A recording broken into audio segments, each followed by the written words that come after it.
আজকে আমি ছাতুর পরোটা বানাবো। দেখুন আমি ছাতু নিয়ে নিয়েছি। পরোটা বানানোর জন্য আমি পেঁয়াজ লঙ্কা নিয়ে নিয়েছি, দিয়ে বানাবো। ঘি নিয়ে নিয়েছি। আমার গরম হয়ে গেছে, এবার কড়াই আমি একটু ঘি দিয়ে দেবো। পেঁয়াজগুলো ঘিয়ের মধ্যে দিয়ে দেবো। এর মধ্যে আমি একটু জিরে গুঁড়ো দিয়ে দেবো, নুন দিয়ে দেবো, চিনি দিয়ে দেবো, সামান্য একটু জল দিয়ে দেবো। এবার দেখুন আমি ছাতুটা দিয়ে দেবো।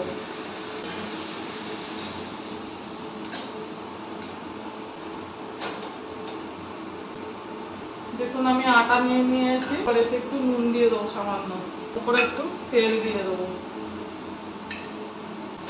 মেখে নেবো। এর মধ্যে একটু অল্প অল্প জল দিয়ে মেখে নেবো। জলটা আমার বেশি হয়ে গেছে, একটু আটা দিয়ে দেবো। দেখুন আটাটা আমার মাখা হয়ে গেছে, এবার এইগুলোকে আস্তে আস্তে আমি লেচি করে নেবো। এর মধ্যে আমি ছাতুগুলোকে পুর করে ভরে নেবো। দেখুন এবার খোলগুলোকে বানিয়ে নেবো। পুরগুলোকে আমি এর মধ্যে ভরে নেবো।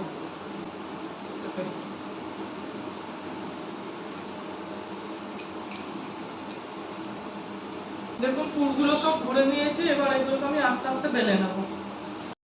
দেখুন লেচিগুলোকে আমি করে নিয়েছি, এবার এগুলোকে আস্তে আস্তে এইভাবে চেপে চেপে নিতে হবে।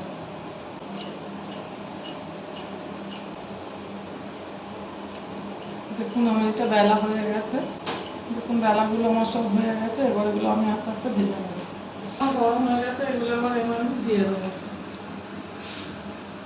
মধ্যে আমি এবার তেল দিয়ে দেবো। তেল দিয়েও করতে পারেন, ঘি দিয়েও করতে পারেন। পরোটাটা আমার হয়ে গেছে। দেখুন পরোটাগুলো আমার বানানো হয়ে গেছে। এইভাবে বাড়িতে বানিয়ে করে খাবেন, ভালো লাগবে। আর এটা তরকারি, সস, আচার সব কিছুর সঙ্গেই আপনি খেতে পারেন।